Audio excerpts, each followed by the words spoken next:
e social. Assim, oportuna a mensagem da criança. Abre aspas. Dizes que sou o futuro, não me desampares no presente. Dizes que sou a esperança de paz, não me induzas à guerra. Dizes que sou a promessa do bem, não me confies ao mal. Dizes que sou a luz dos teus olhos, não me abandones às trevas. Aumenta o teu pão, dá-me a luz e entendimento. Não desejo tão só a festa do teu carinho, fico teu amor com que me eduques. Não te rogo apenas brinquedo, peço-te bons exemplos e boas palavras. Não sou simples ornamento de teu carinho, sou alguém que te bate a porta em nome de Deus. Ensina-me o trabalho e a humildade, o devotamento e o perdão. Compadece-me de mim e orienta-me para que seja bom e justo. Corrige-me enquanto é tempo, ainda que eu sofra. Ajude-me hoje para que amanhã eu não te faça chorar. Fecha aspas, Chico Xavier. Que todos nós tenhamos um produtivo dia de trabalho em nossa querida Guarapuava. Obrigado.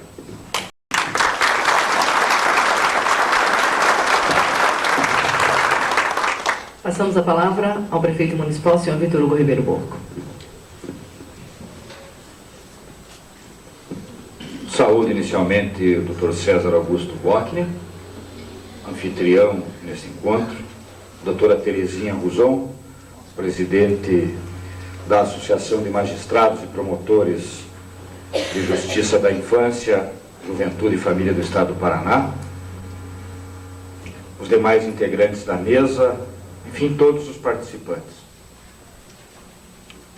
País interessante é este nosso Brasil. Nós vivemos hoje um momento de crise. Mas essa crise não é a primeira. Eu não sou tão idoso assim. Já me recordo de várias crises pelas quais o país passou ultimamente. E a cada crise surge um novo plano. Vem o plano, se instala durante algum tempo, ele faz a felicidade da população e logo em seguida este próprio plano frustra toda expectativa e nos atira novamente a uma nova crise. País interessante esse Brasil, porque nós vemos no jornal todos os dias o país comemorando a chegada de uma grande empresa financiada com capital do povo brasileiro.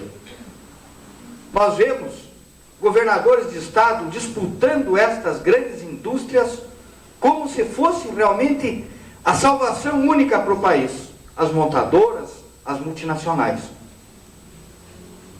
Mas nós dificilmente vemos na imprensa uma análise das nossas condições sociais. Todos os dias nós vemos o índice de crescimento da nossa economia ou o índice de diminuição da nossa economia. Mas não somos informados. Parece que ninguém se importa com os índices sociais que o país atinge, sejam eles positivos ou negativos. E analisando isso, nós pensamos, será que o Brasil realmente tem se desenvolvido? Será que é desenvolvimento isto que acontece no país? Eu creio que não. Isso se pode chamar de progresso, pode se chamar de avanço tecnológico, mas desenvolvimento não pode estar dissociado dos dados sociais. E, lamentavelmente, o país não tem dados sociais favoráveis a apresentar ultimamente. Lamentavelmente, parece que vivemos todos a embriaguez do progresso industrial e nos esquecemos do maior patrimônio de qualquer sociedade. Nos esquecemos que as indústrias, as obras físicas, as ruas, as praças, estas devem servir ao ser humano e jamais serem objeto principal das ações governamentais ou comunitárias. Que as obras físicas se desocupam com a queda da Bolsa de Nova York ou se destroem pela ação do vento, da chuva ou do tempo. Mas o patrimônio humano que tenhamos numa sociedade, este não há quem possa desmontá-lo. É este patrimônio que já reergueu por diversas vezes algumas nações e que fez com que, independente da natureza hostil, independentemente das guerras, dos furacões, estas sociedades se levantassem e reconstruíssem a sua parte física, independentemente de todas as dificuldades. E realmente, eu creio que é a hora do Brasil se voltar para aquilo que é o nosso verdadeiro patrimônio, que é o nosso verdadeiro caminho, que é o nosso verdadeiro, a nossa verdadeira esperança de um futuro melhor. Guarapuava, quando nos elegeu, já fez uma opção pelo ser humano. Pregávamos em todos os palanques exatamente a ação humanitária, o esquecimento às majestosas obras que eu não sei que egos celebram, e a priorização do ser humano. Conseguimos avançar muito nestes 2 anos e meio.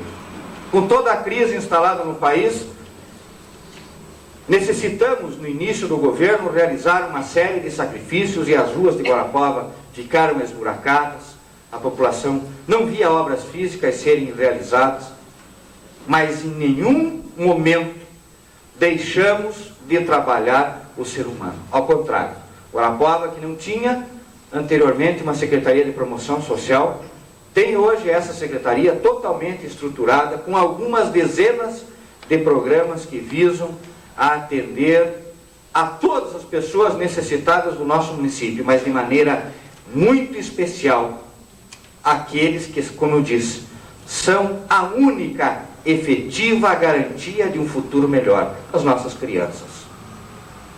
Hoje, realmente, nós podemos celebrar, e a maioria das pessoas não percebem esse tipo de trabalho, mas não há mais em Guarapuava o acotovelamento dos menores à saída dos supermercados, implorando por uma moeda.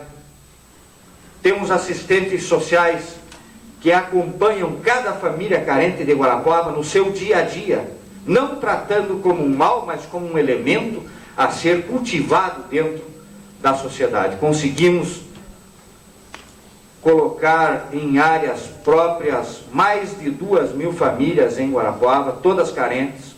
Enfim, nós temos realmente muitas coisas a celebrar em Guarapuava, não obstante a toda a crise instalada nesse país. Mas isto, com certeza, não é uma ação do prefeito Vitor Hugo. Isto não é um dado a ser comemorado por mim como prefeito ou pela minha equipe.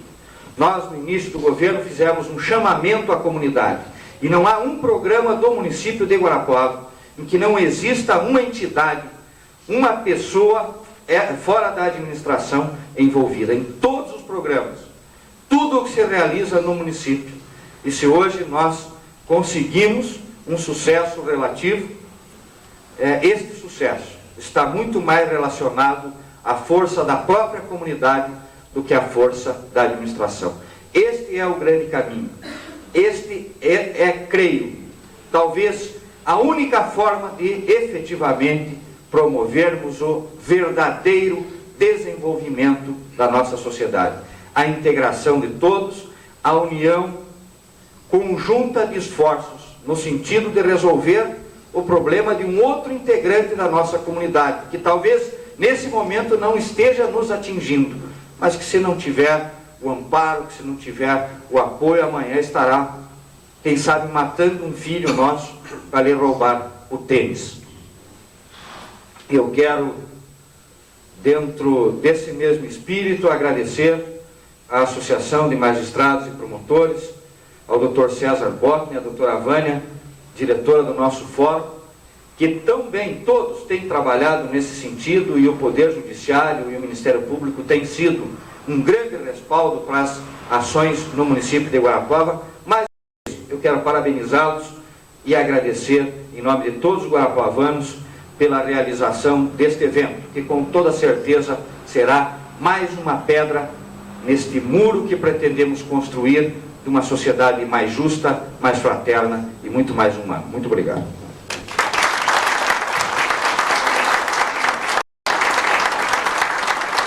O Ciclo Regional de Sensibilização, Direito à Convivência Familiar, uma promoção da Associação dos Magistrados e Promotores de Justiça da Infância, Juventude e Família do Estado do Paraná, com o apoio do Conselho Estadual dos Direitos da Criança e Adolescente, Fundo para a Infância e Adolescência, Tribunal de Justiça, Corregedoria Geral da Justiça, Assessoria de Apoio aos Juizados da Infância e Juventude.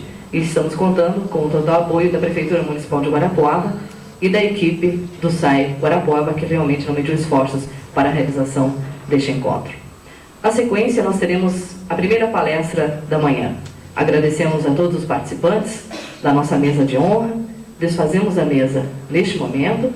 Senhor Prefeito, nós sabemos que o senhor tem um compromisso no projeto Fala Cidadão, que está sendo desenvolvido no bairro Boqueirão. Por favor, fique à vontade para sair. Agradecemos a gentileza de sua presença e dos demais membros da mesa. Por favor. Neste momento, eu gostaria de dizer aos senhores que a presidência dos trabalhos será coordenada pelo coordenador da região, que é o doutor César Augusto.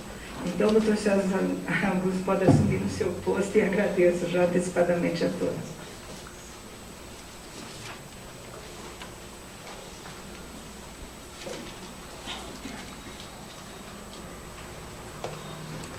Dr.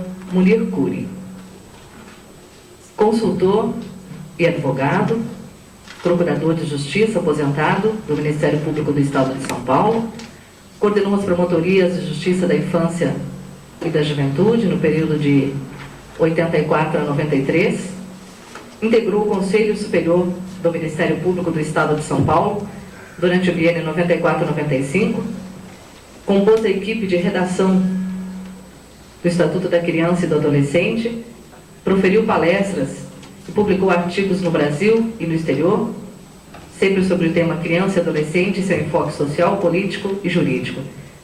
Colabora na condição de consultor na elaboração e implantação de projetos relativos ao direito à convivência familiar e comunitária na rede oficial e através de organizações não governamentais. Membro do Conselho Consultivo da Fundação Abrinq pelos Direitos da Criança e do Conselho Técnico-Científico da Associação Brasileira de Magistrados e Promotores de Justiça da Infância e da Juventude. É autor das obras Temas de Direito do Menor e Estatuto da Criança e do Adolescente e as Medidas Socioeducativas e coautor de Estatuto da Criança e do Adolescente anotado e Estatuto da Criança e do Adolescente comentado. Dr. Munir Curi, a palavra é sua. Bom dia, seja bem-vindo.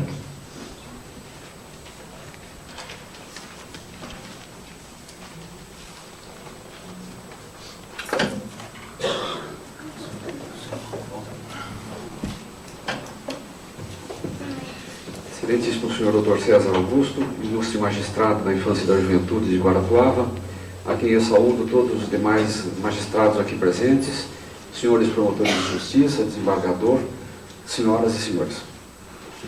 Eu me sinto extremamente lisonjeado, gratificado e honrado em estar neste momento com os senhores e gostaria de ocupar esses 40 minutos que me foram concedidos, partindo inicialmente de duas pedras que me parecem fundamentais. A primeira delas é que, quando eu estava elaborando o texto escrito desta exposição, que eu deixarei com a doutora Terezinha para utilizar da melhor forma que achar conveniente, eu me deparei com um certo pensamento que me pareceu oportuno transmitir aos senhores e que não tenho dúvida de que serviu de um certo móvel, de uma linha condutora da minha presença aqui.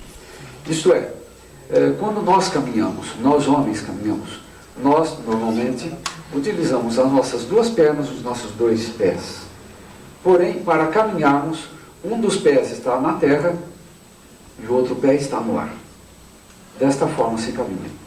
Então, eu lhes proporia que nós tivéssemos um dos pés na terra, isto é, enfrentando com toda honestidade, transparência, clareza, a situação de crianças e adolescentes institucionalizados, seja em casas-lares, como o Guarapuava tem, seja nos grandes institutos, como ocorre nas capitais, nas grandes capitais ou nos grandes centros, mas nós não perdêssemos de vista que o outro pé está no ar para nós podermos caminhar e chegarmos em direção a uma determinada meta, ou seja, a solução do problema, a garantia do direito à convivência familiar. E este pé que está no ar, não tenho dúvida de que ele deve ser identificado como esperança para os homens ousados que desejam caminhar e atingir esse determinado ponto. Os senhores estão diante de um deles e eu gostaria de ter, pelo menos, a expectativa de que eu estou diante de pessoas dessa categoria. O segundo pensamento é que, no dia de ontem, nós tivemos aqui mesmo neste hotel, numa sala menor, uma reunião com um grupo de líderes, não é, daqui de Guarapuava. Líderes e pessoas representativas da sociedade guarapavuana. E é isso mesmo? Guarapuavana. Muito obrigado. E eu fiquei extremamente impressionado, não só pela diversidade das pessoas, pela diversidade das origens, mas antes e acima de tudo, pelo compromisso e o desejo de construir alguma coisa mais sólida em relação ao direito à convivência familiar aqui em Guarapuava. E hoje eu me encontro dentro dos senhores, eu penso que é uma multiplicação daquilo que foi dito ontem, de sorte que, conjugando esses dois fatos, eu tenho a impressão que esse será um momento muito rico, em primeiro lugar para mim mesmo, e espero para os senhores também. E eu os convidaria também para nós nos introduzirmos por alguns minutos iniciais dentro da vida das grandes instituições. Eu os convido a entrar comigo nas casas-lares de Guarapuava, eu os convido para entrar comigo nas grandes unidades da FEBEM de São Paulo ou das várias instituições que acolhem crianças que ou não tenham famílias ou que as suas famílias sejam desestruturadas, e procuremos avaliar a situação de cada um destes habitantes. Habitantes esses que não tiveram as oportunidades, por exemplo, que esta criança tem, de estar no colo do seu pai, ou que não têm a oportunidade, no momento, de serem como nós somos hoje. Pessoas agasalhadas, cultas, alimentadas e que têm origem, tradição e história. A vida dessas instituições tem como característica, e me refiro às pequenas instituições, como as casas-lares de Guarapuava, e me refiro também às grandes instituições, antes e acima de tudo. Elas têm algumas características. A primeira delas é a massificação. Nenhuma dessas criaturas, dessas crianças ou adolescentes que se encontram nessas instituições, tem um atendimento personalizado, como um dos nossos filhos ou netos o tem. Eles são atendidos como massa desqualificada. Ainda que os técnicos tenham o maior desejo, o maior compromisso, a maior boa vontade de poder atender personalizadamente, individualmente, cada uma dessas crianças, não têm condições. Pela massa do atendimento e pelas condições estruturais do próprio trabalho. Outra característica é a opressão. Se nos nossos lares as crianças têm a oportunidade de se manifestar num regime aberto, num diálogo, como enfatizam os psicólogos e os pedagogos, nessas instituições, também respeitada a boa vontade dos técnicos e da direção, não existe esta oportunidade. Exatamente pela estrutura em que está montada esta mesma organização, esta mesma instituição. Por via de consequência da massificação e da opressão, ocorre a violência. É muito raro que exista uma orientação pedagógica e no lugar dela existe a energia para manter a disciplina. E existe também, por via de consequência, todos aqueles comportamentos que nós, através da imprensa, conhecemos e que desencadeiam, sobretudo agora nas instituições dos grandes centros, a violência do ser humano criança consigo mesmo e que depois transparece no seu comportamento social e mais tarde na violência através dos atos infracionais. Ora, qual é a responsabilidade que nos cabe diante destas instituições e, sobretudo, diante destas crianças e adolescentes? Eu ontem enfatizava, junto com o grupo, as nossas origens. Quando eu refiro às nossas origens, as origens de todos nós brasileiros. Nós províamos de origem colonialista, de uma origem de um povo que foi e ainda é escravo. Se os escravos foram libertados, hoje nós somos ainda escravos de uma instituição econômica, o FMI. E isso nos condiciona, por exemplo, a sermos e agirmos como escravos.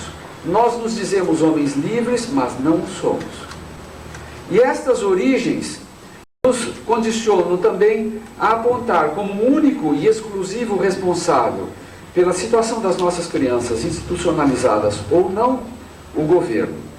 Então, o governo, nas suas várias esferas, municipal, estadual e federal, é que é o grande responsável por todas essas crianças que estão nas instituições. O governo é também responsável por todos esses adolescentes infratores que estão nas nossas instituições. E a solução, também por consequência, cabe ao governo. Isso não é verdade. Não é verdade porque, em primeiro lugar, e ressaltava a doutora Terezinha, que a Constituição é muito clara quando ela diz, no artigo 226, que é dever, em primeiro lugar, da família. Em segundo lugar, da sociedade.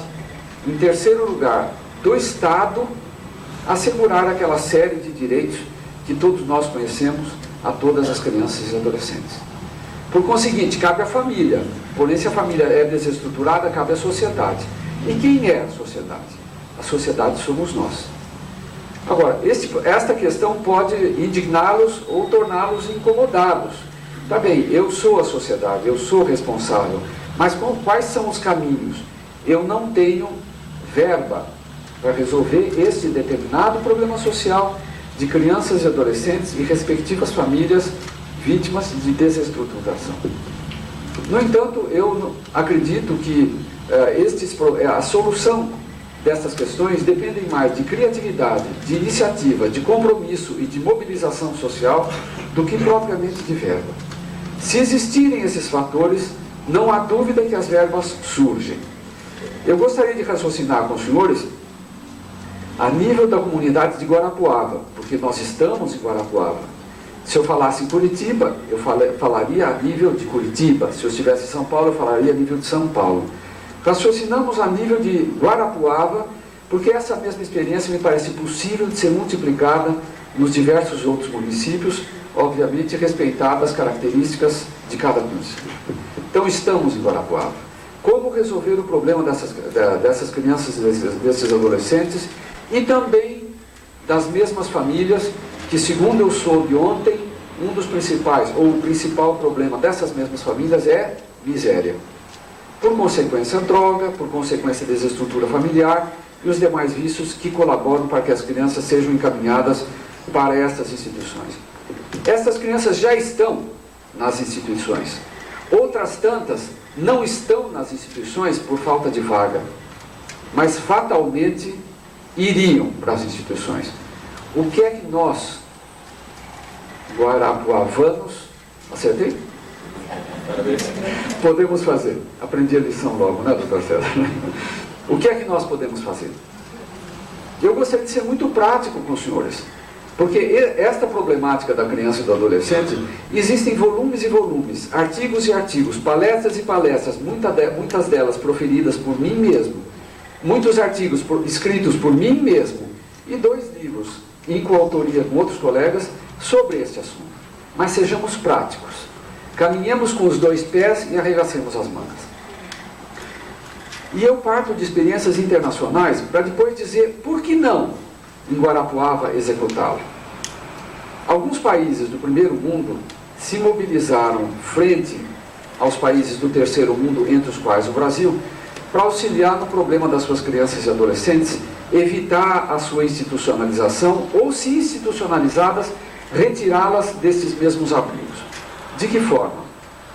Eles se organizaram através de ONGs, e a esperança da sociedade civil é se organizar em ONGs, e não somente cobrar dos diversos governos.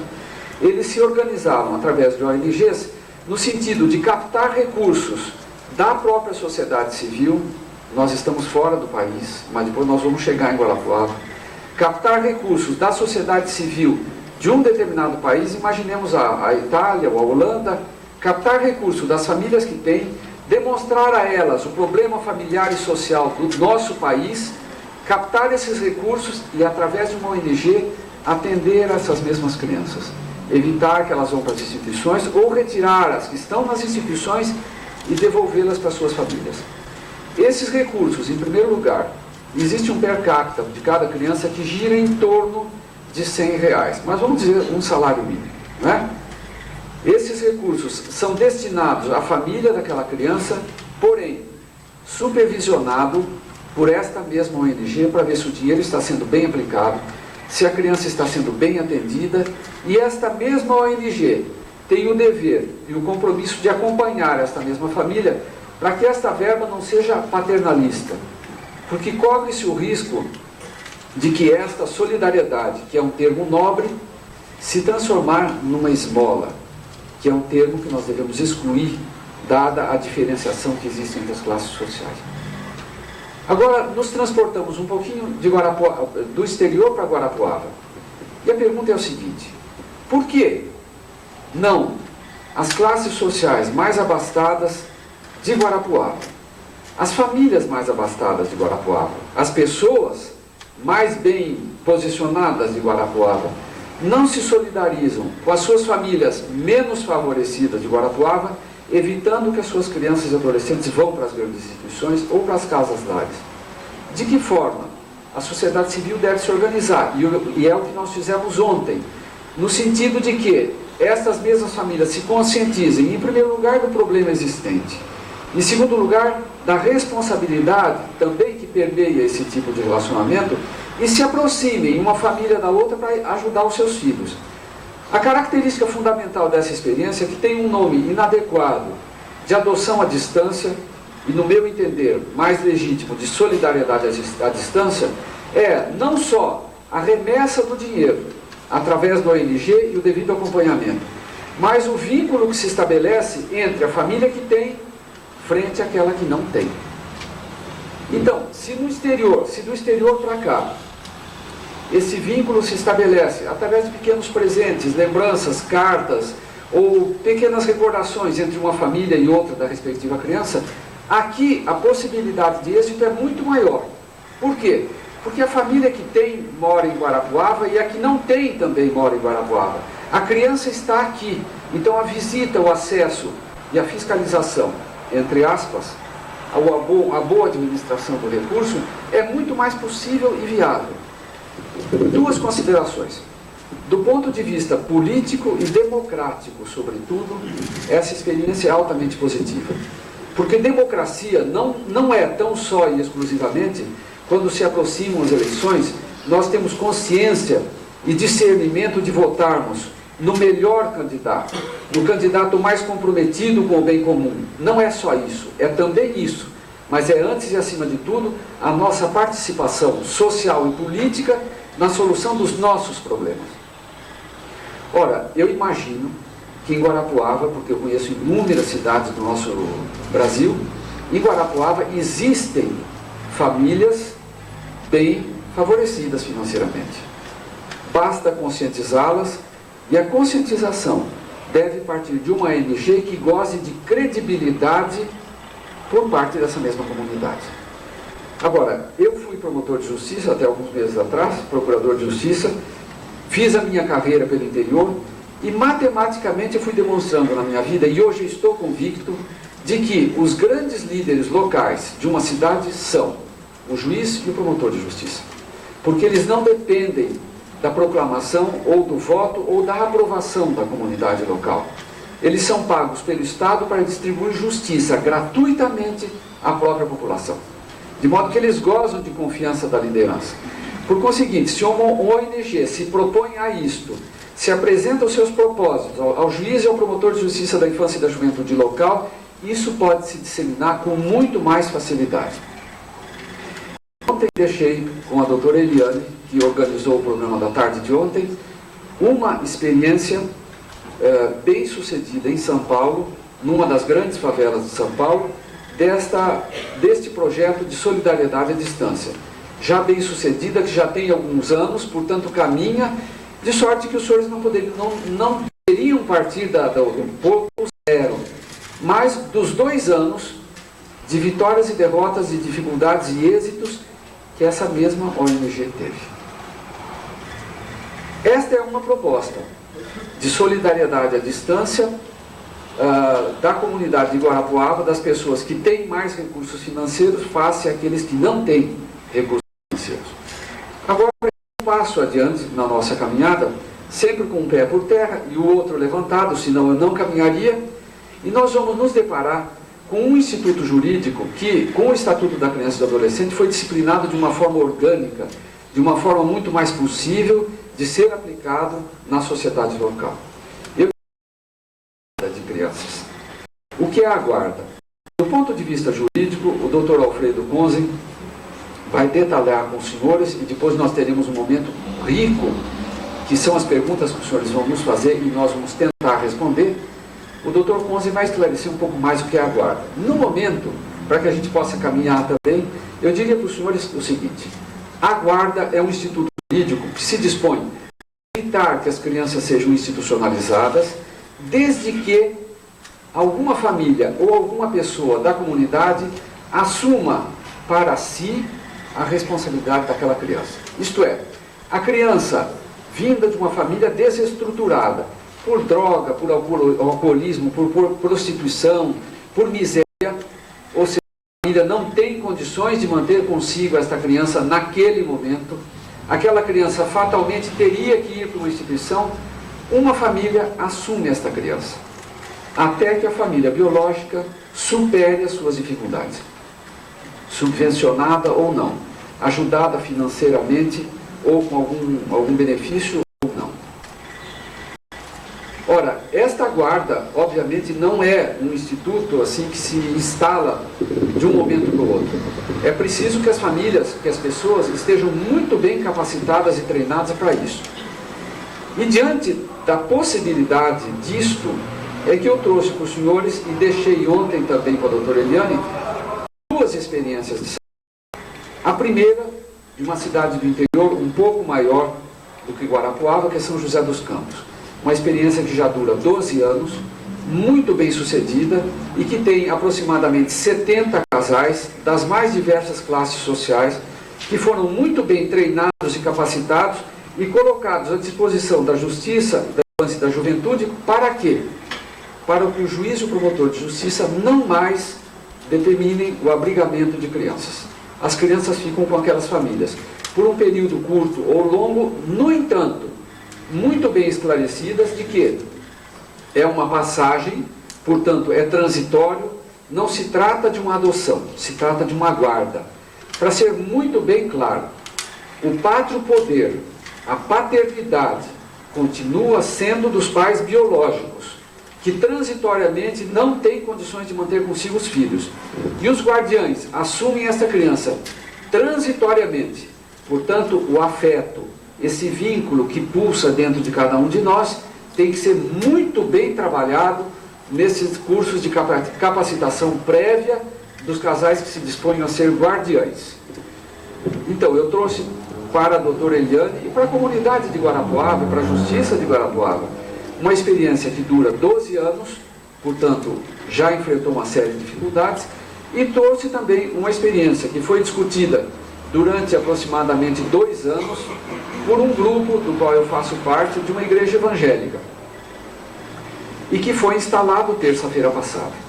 Agora nós teremos uma reunião desses próximos dias para fazermos o curso de capacitação dessas mesmas famílias. Como é esta capacitação? Essa capacitação mexe, antes de tudo, com a consciência e com a emoção e com o afeto dessas pessoas. Com a consciência para que tenham muito clara a ideia de que não se trata de uma adoção. Portanto, cuidado com o vínculo que vai se estabelecer. Não só o vínculo da esposa e do marido, mas o vínculo da família. Porque a família como um todo é que acolhe esta determinada criança. Este vínculo é transitório. E depois, palestras também de técnicos especialistas na área. Eu imagino que por exemplo, essa experiência da igreja evangélica, que está com a doutora Eliane também, Se necessitar de apoio técnico, inclusive do exterior, porque no exterior esse Instituto da Guarda está muito mais avançado, se necessitar de experiência técnica para capacitar essas famílias, de acompanhamento técnico, para dissolver as dúvidas no curso do relacionamento da família com a criança, isto ocorrerá. E dou um exemplo. A questão de um ano eu estive conhecendo a experiência de guarda na Itália, que tem o nome de afidamento. Porém, como a Itália, os senhores imaginam, é um país de primeiro mundo, as circunstâncias são outras. Cada família que acolhe uma criança obrigatoriamente recebe do governo um subsídio financeiro. Se a família não tem necessidade, ela recebe da mesma forma. Eu conheci uma família que recebeu em guarda, em afidamento, uma criança e durante anos foi depositando esta importância mensal que recebia.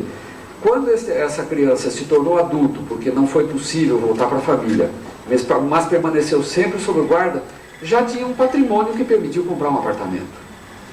Não é o caso do nosso país. Não é o caso porque é muito difícil esse tipo de subsídio. Mas eu imagino que nem todas as famílias vão necessitar de subsídio. Outras tantas vão necessitar de subsídio. Financeiro ou não, é uma coisa a ser discutida a nível local. Então existem essas duas propostas, não é, que estão em poder da doutora Eliane como um grupo mais restrito e que obviamente estão aí à disposição dos senhores. Nós deveríamos partir agora para um terceiro tipo de experiência, mas que o Dr. Konzen vai aprofundar um pouquinho mais com os senhores, que é a questão de adoção de crianças, não é?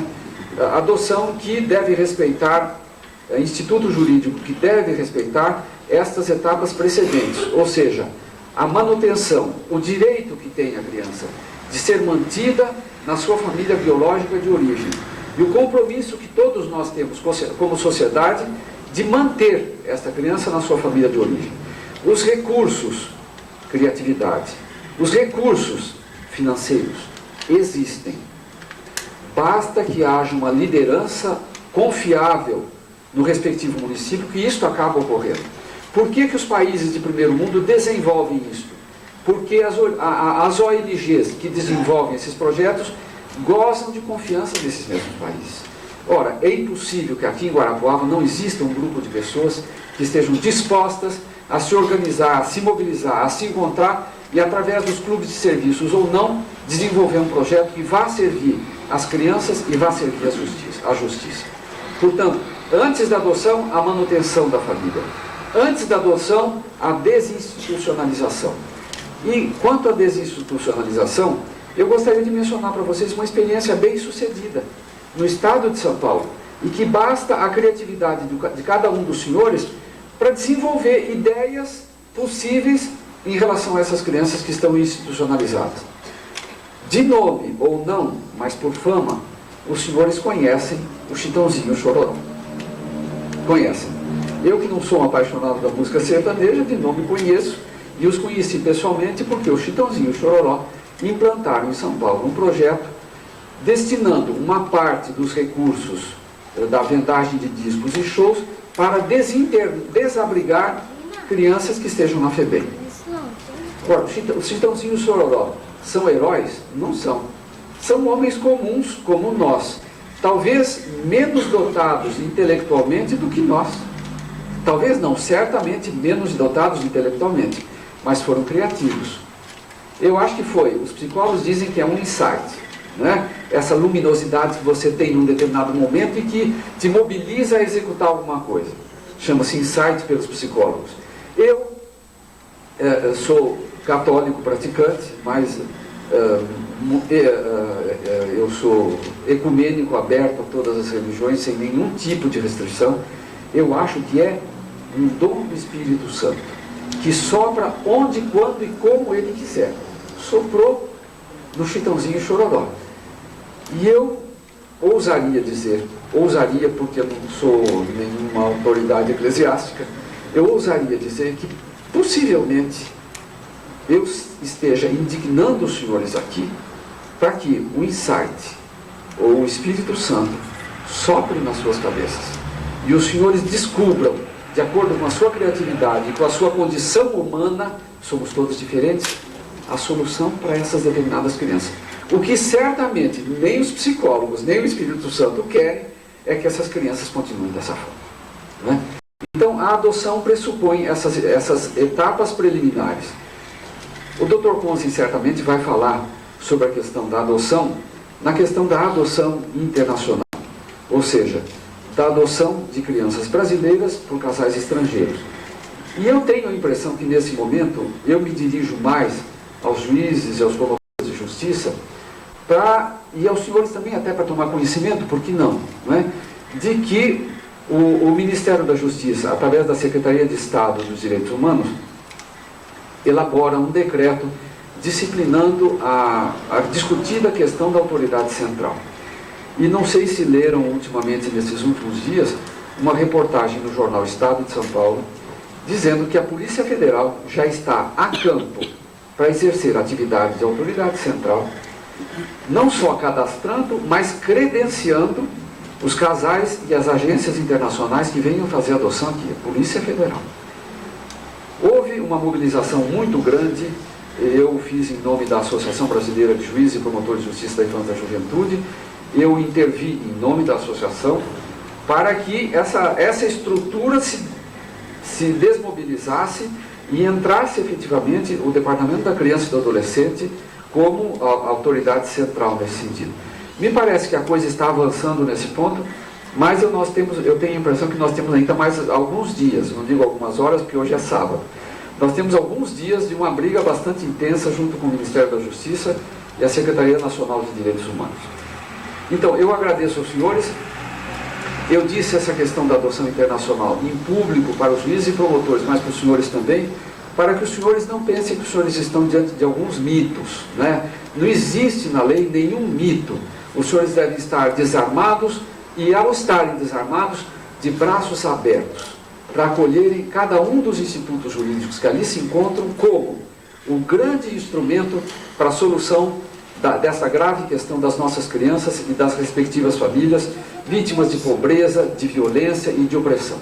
Muito obrigado pela atenção e eu aguardo o momento das perguntas, que certamente será bem mais rico e frutuoso do que a minha manifestação. Obrigado.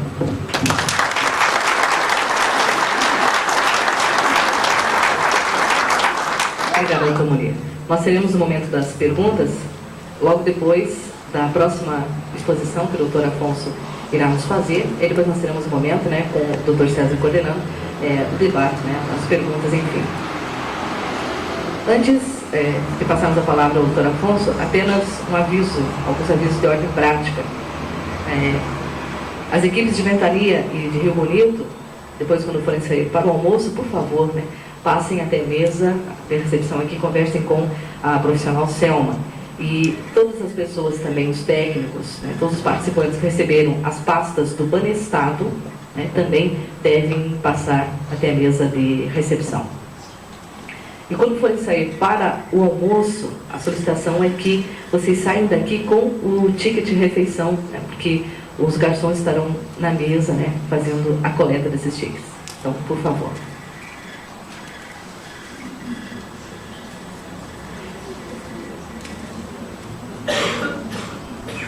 A nossa próxima palestra será dada então pelo Dr.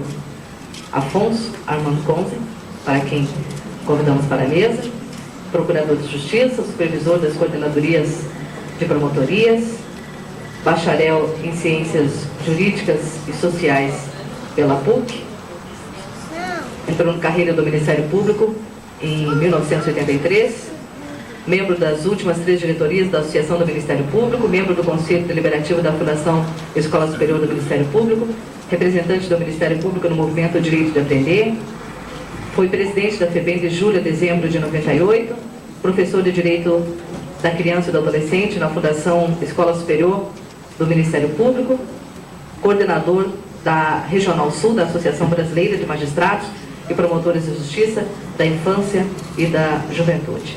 Para falar sobre direito, a família e a convivência familiar, aspectos jurídicos, Dr. Afonso Armando Conzen.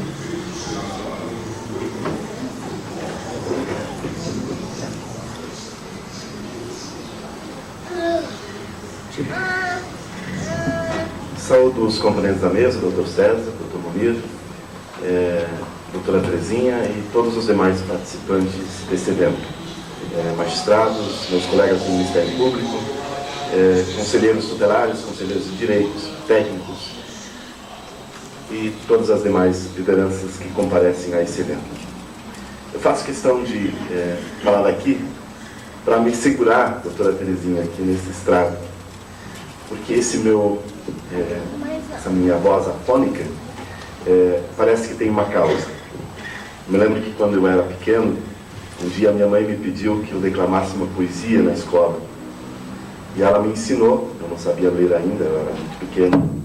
Ela me ensinou e na hora de declamar a poesia eu só consegui dizer quando eu era, que era assim que iniciava a poesia. Eu fiquei absolutamente gago. E ainda que a minha mãe me soprasse, né, eu não consegui dizer a poesia porque eu estava envergonhado e todos nós nos envergonhamos e fomos assim para casa. Acho que a minha afonia está na responsabilidade de falar depois do Dr. Munir Kuri, em quem tenho não só um amigo, mas de quem eu sou fã incondicional. E sou fã desde 1985, me parece, Dr. Munir, quando, num evento em Porto Alegre, da então Associação Gaúcha de Magistrados e Promotores de Menores, na terminologia de então, o senhor sustentou um raro brilhantismo que vinha a ser uma das conquistas do Estatuto da Criança e do Adolescente, que é o contraditório, a obrigatoriedade, né, do direito ao contraditório do adolescente. Acho que foi até depois de 85, deve ter sido aí por 87, 88. E desde então eu sei da sua importância e tenho acompanhado as suas contribuições em favor da implantação da doutrina da proteção integral no Brasil. O que me pedem que eu fale trata da convivência familiar, aspectos jurídicos. Eu acho que aqui não tem ninguém que não tenha lido ainda o Estatuto da Criança e do Adolescente, especificamente o capítulo sobre o direito à convivência familiar e comunitária.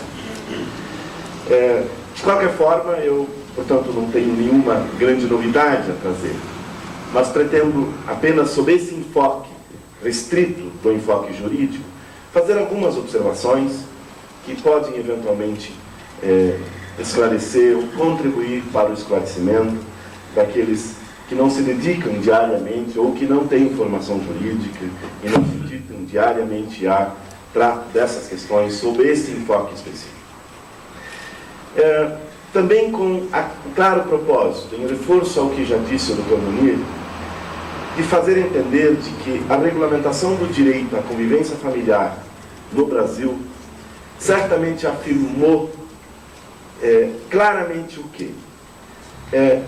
Uma nova concepção das relações da criança com a sua família, que culturalmente e até mesmo sob forte influência da legislação anterior, consistia da admissão da transferência ou da exclusão familiar.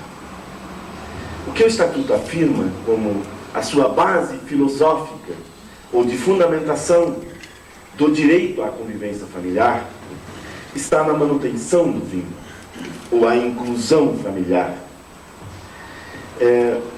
E a inclusão familiar na família natural, colocando a família substituta, claramente, como uma exceção, como uma última possibilidade, como, aliás, já referiu muito bem o Dr. Munir. Ainda que se admita as três fórmulas de colocação em família substituta, seja guarda, seja tutela, seja adoção, né? Qualquer delas será o quê?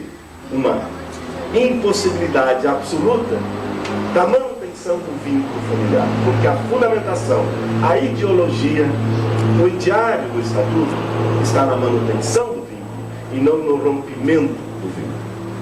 Então, o trabalho, o esforço das autoridades legitimadas a intervir em favor da proteção do direito à convivência familiar certamente devem incidir com esse ideário e com esta preocupação. Tenho também de que o Estatuto, ao regulamentar o direito à convivência familiar, trazida pelo artigo 227 da Constituição Federal, regulamentou as principais inovações em direito de família, ou então atinente às relações entre pais e filhos no Brasil pós-Constituição de 88.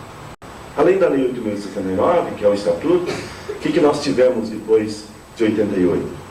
A Lei 1560, que é de 92, que regulamenta o reconhecimento dos filhos havidos fora do casamento. A Lei 9.278, que é de 96, que regulamenta a união estável. Essa é uma relação própria do direito de família e não propriamente da convivência familiar. E por último, a Lei 9.263, que é de 96, que traz normas sobre o planejamento familiar.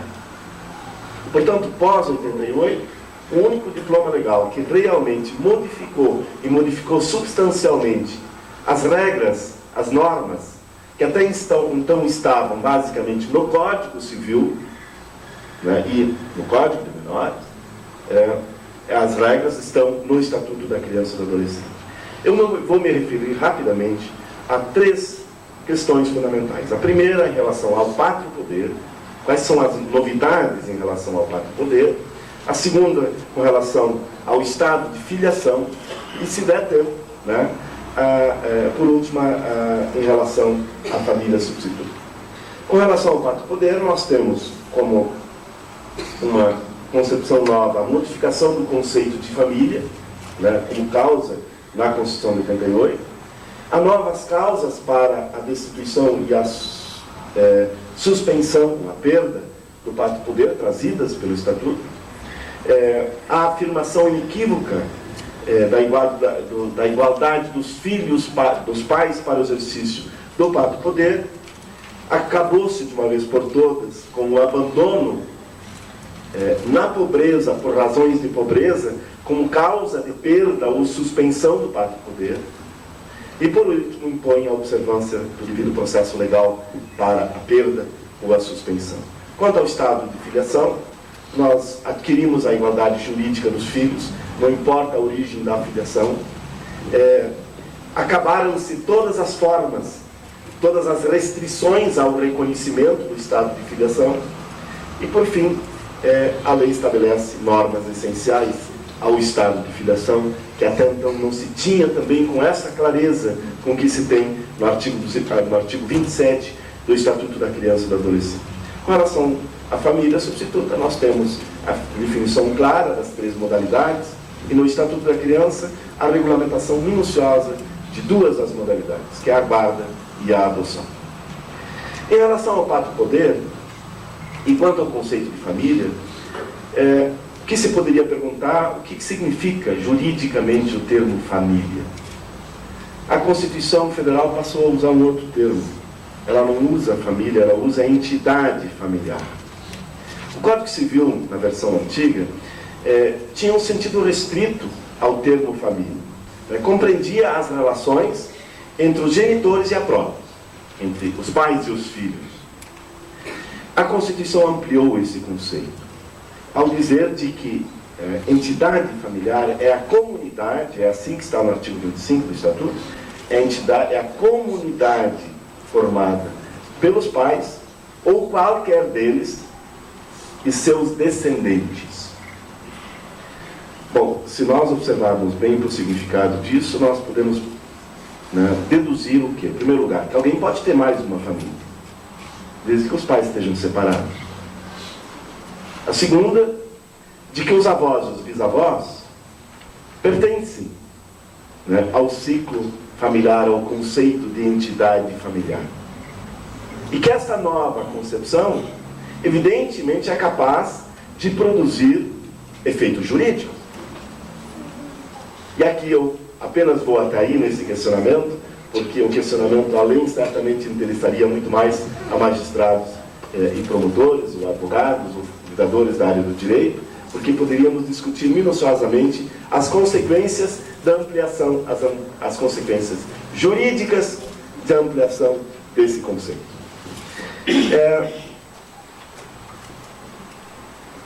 A outra outra questão, quanto ao pátrio poder, diz com as modificações quanto às causas para a destituição ou a suspensão. Todos sabem aqui qual é o conceito, né, de pátrio poder, que é muito mais uma relação de pátrio dever do que um pátrio poder, né? Como o conjunto, né, de direitos e deveres atribuídos aos pais em relação à pessoa e aos bens dos filhos. Esse é o conceito de pátrio poder. O artigo 22 do Estatuto, ele repete basicamente o que já trazia o artigo 384 do Código Civil. Acrescentou apenas a explicitação das causas do abandono. Ou seja, o Código Civil trazia o abandono como uma das causas de destituição do pátrio poder. E não dizia o que era o abandono. Os juízes, quando decidiam as questões de fato, consideravam como causa do abandono tanto o abandono material, né, o abandono da alimentação, do sustento, como o não exercício da guarda, ou o não exercício, por exemplo, da educação. O artigo 22 inclui, né, estas obrigações como inerentes ao pátrio poder. Portanto, o sustento, a guarda, a educação são hoje explicitados como obrigações inerentes ao pátrio poder. E acrescentou uma, que é a obrigação de cumprir ou fazer cumprir as decisões judiciais. Então, são estas as obrigações, né, que podem, portanto, motivar, né, um pedido de perda ou suspensão do pátrio poder. Portanto, em síntese, quais são as causas que podem levar que um juiz decrete ou decida pela perda ou pela suspensão do pátrio poder com relação a um determinado pai, com relação a uma determinada mãe. O castigo imoderado, né, é uma das causas, deixar em abandono, nesta concepção de não suprir o sustento, a guarda e a educação, e praticar atos contrários à moral e aos bons costumes, além de não cumprir ou não fazer cumprir as decisões judiciais referentes à criança e ao adolescente. O Estatuto criou, além disso, com relação ao pátrio poder, outras possibilidades de controle sobre o exercício, que nós tínhamos até então sobre o pátrio poder no Brasil. Como é que se fazia o controle? O que acontecia quando um pai, quando uma mãe não exercia integralmente as suas obrigações com relação aos filhos? O Código Penal apenava algumas condutas e continua apenando, né? Uma delas é o chamado delito de maus-tratos, né, que está no Código Penal. Maus-tratos é crime, portanto, os pais que maltratam os seus filhos podem ser punidos por isso. Evidentemente, não estou falando aqui da integridade física, porque isso também é delito. A sonegação do estado de filiação era um dos delitos, ou seja, quando uma mãe ou um pai abandonavam o seu filho, entregavam a terceiro, sonegando o estado, é delito, continua sendo delito previsto no Código Penal. O abandono material, abandonar materialmente o filho, continua sendo um delito, portanto, não prover o sustento, não alimentar, continua sendo crime. Se tinha mais o abandono intelectual, não matricular a criança, né, em idade no ensino fundamental, continua sendo ilícito penal. E, por fim, entregar o filho à pessoa inidônea, artigo 245 do Código Penal, no sentido de entregar uma pessoa, o filho, a alguém com a qual ele sabe que ela corre risco quanto à sua integridade física ou moral. Continua sendo um crime. O que se tinha eram esses tipos penais, e o que mais? A possibilidade já existente, né, então, da decretação da perda e da suspensão. Então, toda a concepção das relações do poder público com a família era no sentido da retribuição ou do castigo. E era assim o enfoque. Ou seja, se ameaçava perder o pátrio para ver se cumpria as obrigações do pátrio poder, ou então se processava penalmente para ver se cumpria as obrigações do pátrio poder. Eram esses instrumentos.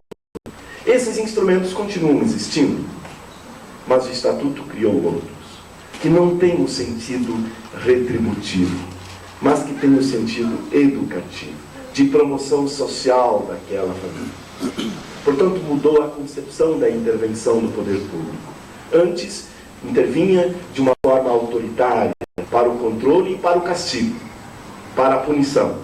A nova concepção tem como um enfoque prioritário a intervenção não para o castigo, mas para a manutenção do vínculo. Eu pergunto, na situação anterior, o que acontecia? Né? Se reforçava o quê? A cultura do rompimento, da quebra do vínculo familiar. Por quê? A suspensão da quebra do vínculo. A punição por uma infração é sinônimo, no passo seguinte, para o quê? Para a ruptura. O que a lei propõe, e é assim que propõe os novos mecanismos de intervenção, é exatamente para a manutenção do vínculo. Ao propor as medidas, as crianças e os adolescentes do artigo 121, aliás, 101 do Estatuto, e especialmente as medidas do artigo 129 do Estatuto, 1 a 7, nas quais trabalha o Conselho Tutelar. Que são todas medidas que objetivam o quê? Ou o tratamento pessoal dos pais quanto à eventual patologia de que eles sejam portadores, ou então a imposição dos pais a tomada de providências com relação aos filhos, tentando sempre reforçar o vínculo familiar, a manutenção do vínculo familiar. Então, está, basicamente, nas medidas que a lei coloca à disposição das autoridades do município, no caso, os conselhos tutelares, medidas que objetivam portanto, são medidas claramente que objetivam a prevenção da ruptura do vínculo. E quando já ocorreu o vínculo, a obrigatoriedade do trabalho para o restabelecimento do vínculo. Portanto, na ideia clara da manutenção ideológica do princípio da inclusão familiar. O Estatuto, evidentemente, também criou alguns outros tipos penais, e criou o tipo administrativo, ou seja, se possibilita processar administrativamente o pai. A infração está no artigo 249 do Estatuto, que não cumpre as obrigações do pátrio poder, ou então que não cumpre as determinações do Conselho Tutelar, fazendo com que as medidas aplicadas pelo Conselho Tutelar tenham caráter de cogência, de obrigatoriedade de cumprimento. Esse, portanto, é o enfoque da nova lei. Portanto, o que criou o Estatuto? Novas possibilidades sobre o controle do exercício. E se quer que esse controle seja inclusivo, de manutenção do vínculo. Acabou com a discriminação das razões por pobreza, portanto, não se tem única e exclusivamente na pobreza uma das causas para a destituição e a suspensão. E antes nós tínhamos isso, o artigo 45, inciso 1, remetia ao artigo 2, inciso 1, letra B do Código de Menores, onde se dizia que a impossibilidade de prover o sustento era causa para o menor estar em situação irregular, que era causa, portanto, de destituição ou suspensão do pátrio poder, de colocação em família substituta. E aqui não. Ou seja, só por razões de pobreza não se coloca em família substituta. E não se abriga a doutora Terezinha. Então se abriga toda a família. E não a criança e o adolescente. Porque nós temos a concepção clara que o abrigo, que é a última, a medida mais severa que detém o Conselho Tutelar, é o quê? É uma medida de colocação da criança e o adolescente numa família substituta institucional. Tanto é que o dirigente da entidade de abrigo tem as mesmas obrigações do guardião. Então, o que nós temos? A medida de abrigo, ainda que tenha caráter transitório, temporário, e excepcional, ela, aliás, o dirigente do programa de abrigo também tem a obrigação de tentar, no último esforço, restauração do vínculo familiar. E todo o trabalho do abrigo tem que ser nesse sentido. Portanto, quando há necessidade do abrigo, por uma impossibilidade temporária, certamente não haverá necessidade de abrigo em razões única e exclusivamente de impossibilidade material. Então abriga toda a família. Porque se falta comida, então falta comida para toda a família, não só para um deles. Então eu desafio realmente, penso que é uma questão hoje muito preocupante, porque esta questão da organização das políticas públicas de abrigamento estão hoje sob a responsabilidade dos municípios, e o que se quer é que não se repita a antiga cultura, doutor Murilo, da exclusão, ou seja, parece que o abrigo representa uma grande solução para o problema, quando nós sabemos de que o abrigamento é apenas a criação de mais um problema. Porque quando nós abrigamos, nós na verdade estamos apenas criando mais um problema. E não estamos resolvendo problema nenhum. Porque o problema da criança nós até então não resolvemos. Porque não está previsto na legislação brasileira, não está prevista na legislação brasileira a possibilidade de alguém ter vida institucional. Não existe o abrigo permanente. O abrigo é um momento de passagem, ou para a família substituta, ou para o retorno para a família, numa exceção absoluta. Ainda ontem eu recebia, anteontem eu recebia telefonema de um secretário municipal de um município do Rio Grande do Sul, me questionando sobre a conduta de um colega do Ministério Público e de um magistrado que estavam a exigir da Prefeitura Municipal a alocação de recursos para a construção de um abrigo. E a pessoa que me telefonava me garantia, por todos os argumentos, que naquela cidade, que tinha em torno de 20 mil habitantes, era absolutamente desnecessário um abrigo. Por quê? Porque não há crianças de rua, não há crianças abandonadas. Todas se mantêm nas suas famílias. E a proposta do município é trabalhar a inclusão familiar e não o rompimento dos vínculos. Portanto, trabalhar com as famílias em dificuldade e não retirar as crianças das famílias com dificuldades, mas mantê-las.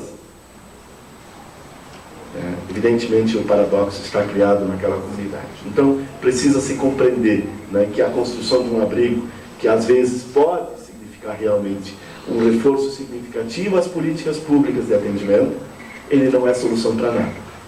Ele apenas representa um passo, é um dos mecanismos que coloca para os casos absolutamente excepcionais. E por fim, com relação ao pátrio poder, o Estatuto estabeleceu a igualdade para o exercício. Hoje, o pátrio poder é exercido com igualdade de condições pelo pai e pela mãe. Não há quanto a isso mais nenhuma distinção. Antes o exercício do pátrio poder vinha vinculado à ideia do poder marital, em que o marido era o chefe da família e, em consequência, ele que exercia o pátrio poder. Isso vem desde 1917, do Código Civil. Depois, gradativamente, isso foi se modificando, até que veio o artigo 226, parágrafo 5º da Constituição Federal, que estabeleceu a igualdade, portanto, o exercício é simultâneo e, em caso de divergência, cabe a qualquer um deles o recurso judicial para suprir a divergência. Mas falam em igual condições os pais quanto ao exercício.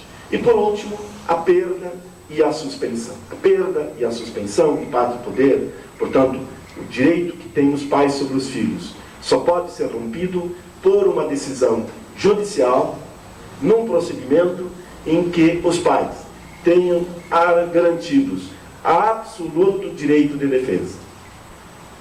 Portanto, o contraditório, que é uma garantia constitucional do cidadão, aqui incide com todos os seus pressupostos e requisitos. Portanto, a questão da dissolução do vínculo de pátrio-poder somente por decisão judicial. Trata-se, portanto, de direito indisponível. Sequer os pais podem renunciar ao pátrio-poder. Eles também não dispõem do pátrio-poder. Eles não podem chegar e dizer: eu não quero mais exercer o pátrio-poder. O seu juiz, aqui está o meu filho, venho entregá-lo porque eu não posso mais com ele. Não é essa mais a solução para o conflito entre pais e filhos.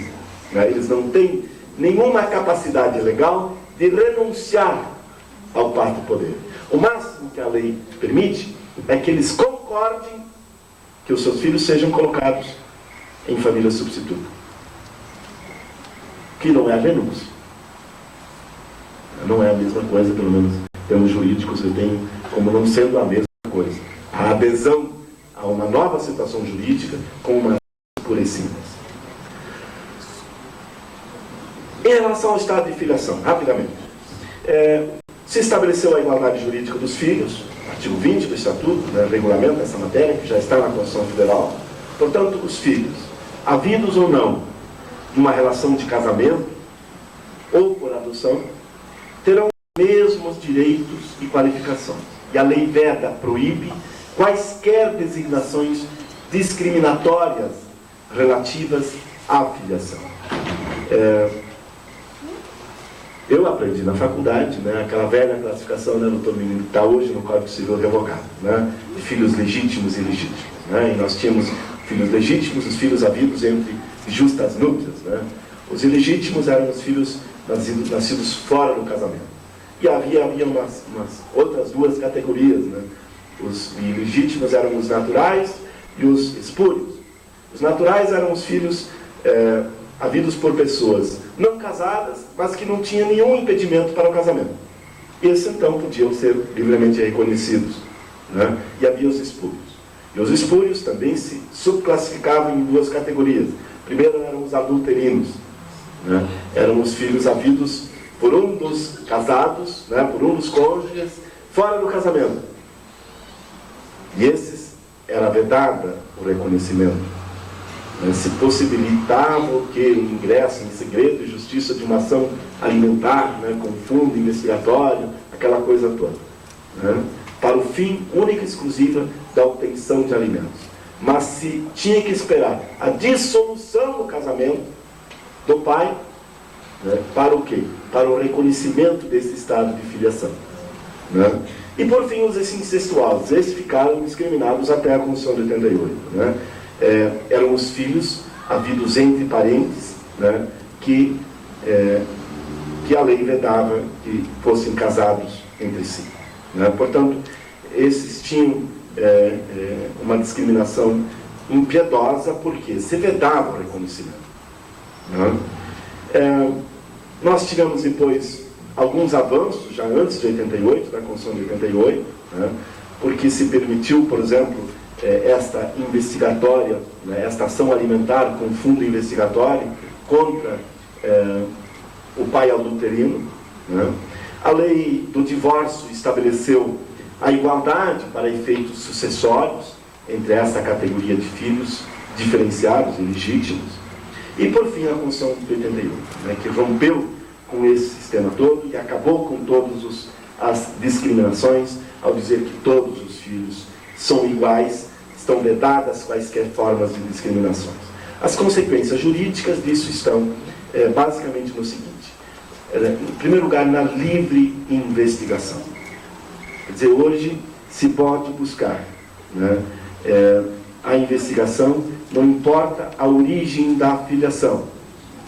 E isso introduz no direito brasileiro, né, a prevalência da verdade biológica. Né?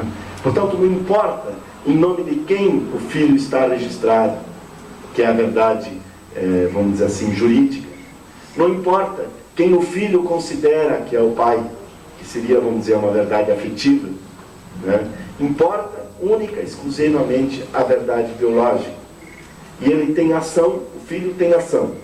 Né? Assim como o pai tem ação, né, a qualquer tempo, para a afirmação judicial desta verdade biológica, que vai prevalecer sobre todas as outras verdades. Então, livre em investigação.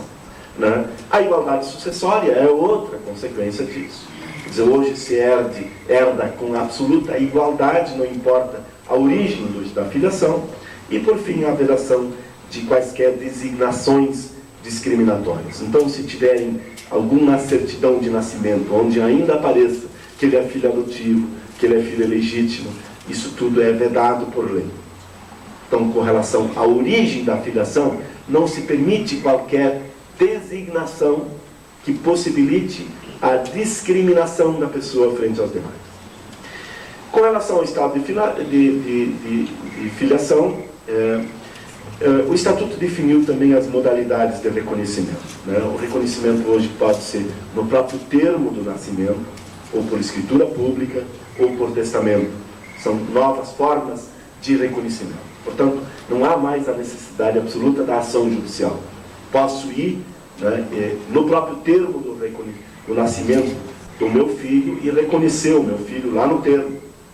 Não há necessidade de outro formalismo. Posso fazê-lo por escritura pública, posso fazê-lo por testamento, que é levado diretamente a registro. Portanto, não há mais complementamento a uma ação testamentária por qualquer de suas formas, né, a necessidade da propositura da investigatória. E, por fim, a Lei 8.560 criou outras modalidades, que é a manifestação expressa e direta perante a autoridade judicial, naquele procedimento informal proposto por essa lei. Quanto às normas ao estado de filiação, está dito no artigo 27 do Estatuto, de que o estado de filiação é um direito personalíssimo, indisponível e imprescritível. O que significa ser um direito personalíssimo? Ser um direito personalíssimo significa que ele pode, só é um estado inerente à condição da pessoa, tá? Inerente ao estado da pessoa, à condição de filho, à condição de pai, que somente pode ser exercido pelo próprio. Não comporta, que diz a lei, no jargão jurídico, subrogados, portanto, não pode ser exercido por terceiros. Só é o titular do direito que pode exercê-lo. Né? Então, isso traz algumas consequências jurídicas também. Por quê? Porque o filho só pode exercer, né, o reconhecimento do estado de filiação com relação ao seu pai enquanto vivo for. E não poderá ser exercido pós-morte.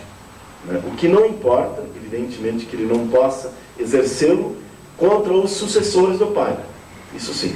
O que não pode, o pai exercer, por exemplo, a declaração, né, o direito à declaração do reconhecimento, ou diria até a obrigação de reconhecer o filho depois da morte do filho. Né? Então, a lei vai. Então, por isso que ele é personalíssimo. Portanto, só pode ser exercido pelo próprio. É um direito indisponível, portanto, não comporta nenhuma forma de negociação, de transação, né? Não é renunciável, como já falei anteriormente. E imprescritível, porque enquanto vivo, assiste ao filho o direito de reclamar o reconhecimento, né? E assiste ao genitor ou à genitora o dever de responder pela obrigação de reconhecer. Então, quanto ao estado de filiação, seria isso. Eu estou falando além do meu tempo, né? Se tiverem interesse, eu posso rapidamente fazer algumas referências quanto à família substituta. O Dr. Munir aqui me desafiou que eu falasse sobre a adoção, né? Mas certamente seria um tema que permitiria um seminário como esse de tempo integral. Né? É uma matéria ampla, né, com inúmeras regras e normas, que também não oferecem maiores dificuldades. Eu apenas, eu entendo que a legislação brasileira, além de ser avançada, além de responder integralmente, né, a uma concepção atual, né, em conformidade com os direitos da pessoa humana, ao regulamentar no Brasil as relações da convivência familiar, ele contém normas muito claras e muito explícitas. Nós não temos nenhum grande dissídio jurisprudencial, doutor Munir, na área, por exemplo, da adoção. Se usar, né, estão sendo gradativamente resolvidos, né, pelos tribunais. Penso por que isso? Por quê? Porque as regras são muito claras. Elas não oferecem dificuldade maior. Basta observar. E elas são escritas, né, e para os intérpretes da norma, elas não oferecem maiores dificuldades de interpretação. Né? Então, com relação à família substituta, nós temos a definição das três fórmulas, a guarda, a tutela e a adoção. Né? A afirmação, mais uma vez expressa, de que a família substituta é a exceção Portanto, ela, ainda que se admita a colocação em família substituta, ela só se justifica, né, em caso excepcional. A regra, portanto, é a manutenção do vínculo. Eu continuo batendo nessa tecla porque eu considero relevante, né? E a matéria está preferencialmente disciplinada aqui no Estatuto. Além disso, nós temos a configuração no Estatuto do abrigo como família substituta institucional temporária excepcional, em que o dirigente tem as mesmas obrigações do guardião. O Estatuto obriga a autoridade judiciária, sempre que possível, a vida da criança e do adolescente como condição para a colocação em família substituta. E no caso do adolescente e na hipótese de adoção, a concordância expressa do adolescente. Portanto, não há possibilidade jurídica de se colocar em família substituta, na modalidade de adoção, de um adolescente que não concorde expressamente, manifestação que ele tem que dizer ao judiciário. A lei indica uma certa ordem de preferência que o juiz ao qual o juiz está vinculado, né, para a colocação. E nesta ordem de preferência, talvez em afronta à cultura geral das pessoas, né, que ainda pensam que a criança vá melhor para uma família substituta, que se ela vá para uma família substituta desconhecida dela, ou desconhecida do meio ambiente onde ela vem. O que propõe a lei é exatamente o inverso. Ela quer a manutenção da criança, então, se há necessidade da colocação em família substituta, quanto mais próxima dos seus. Importa como primeiro critério os vínculos de parentesco. O primeiro critério, portanto, para a colocação em família substituta é o do parentesco. O segundo é o critério de afinidade. E a afinidade aqui não é o conceito legal de parentesco, os afins. Não, a afinidade pessoal, da relação pessoal, de afeto. Portanto, com relação aos meus afilhados, eu que sou padrinho deles, eu sou candidato natural e tenho provavelmente preferência sobre os demais. Porque eu, como padrinho, tenho uma relação de afetividade com relação aos meus. A outra é a relação de afetividade. Portanto, de afinidade e de afetividade. São os três critérios que a lei estabelece: grau de parentesco, afinidade e afetividade. Define as naturezas das obrigações. Quem recebe uma criança em família substituta, um adolescente em família substituta, recebe obrigações indelegáveis. É assim que coloca a lei. Não podem ser transferidas a terceiros sem intervenção judicial. Portanto, se impõe novamente a intervenção judicial, o controle judicial para as transferências, né, e para, portanto, a natureza das obrigações está exatamente com essa configuração. Veda-se expressamente a transferência a terceiros ou a instituições sem autorização judicial. E, por fim, a lei excepciona a possibilidade de colocação em família substituta estrangeira, que é entendida como sendo a família de estrangeiro residente e domiciliado fora do país, né, na modalidade de adoção. Portanto, guarda e tutela não é para estrangeiro, é só para nacional. E, por fim, impõe o compromisso judicial para o guardião e o tutor. Quanto à guarda, guarda é o quê? Guarda é um dos atributos do pátrio poder, né? É uma das obrigações do pátrio poder. Eu exerço a guarda com relação aos meus filhos. Então nós temos que distinguir, né, a guarda como atributo, como uma das obrigações do pátrio poder, e o instituto da guarda. Portanto, quando pais separados discutem quem vai exercer a guarda, né, e quando se troca a guarda do pai para a mãe, ou da mãe para o pai, não se está colocando em família substituta, né? Ela permanece na sua mesma família, porque o pai é também uma família natural, né? Então não há possibilidade, não há, por exemplo, nem sequer obrigação da intervenção judicial. O Conselho Tutelar, portanto, não tem nada a ver com isso. Isso é uma relação que se resolve, né, lá nas relações de família. Né? Portanto, nós não estamos falando, nesta hipótese, de mudança da guarda para os titulares do pátrio poder em colocação em família substituta. Eu falo isso porque não raramente fazem confusão entre a guarda como atributo do pátrio poder e o instituto da guarda enquanto instituto de colocação em família substituta. O que é a guarda? Guarda é o quê? É uma transferência parcial ou total, né, dos atributos do pátrio poder. Todos aqueles que o artigo 33 do Estatuto da Rola são transferidos, entre as quais o sustento, a educação, né, a alimentação, eventual possibilidade que tem o juiz de também transferir a possibilidade do exercício de determinados atos jurídicos. Né? Portanto, o Instituto da Guarda vem com esta configuração. Alguém fora das relações de pátrio-poder assume temporariamente, ou pelo tempo necessário, né, a responsabilidade de exercer algumas obrigações que são dos pais. A guarda, portanto, colegas, ela não é da essência, mas é da natureza do pátrio-poder. Com isso, nós podemos dizer de que o pátrio-poder pode coexistir com a guarda. Portanto, necessariamente, uma criança colocada em família substituta na modalidade de guarda, né, não precisa representar com relação aos pais a perda ou a suspensão do pátrio-poder. Eles apenas vão perder alguns atributos. Né? Portanto, não há necessidade para a colocação em família substituta na modalidade de guarda que o quê? Que se decrete a perda ou a suspensão do pátrio-poder. Nisso, aliás,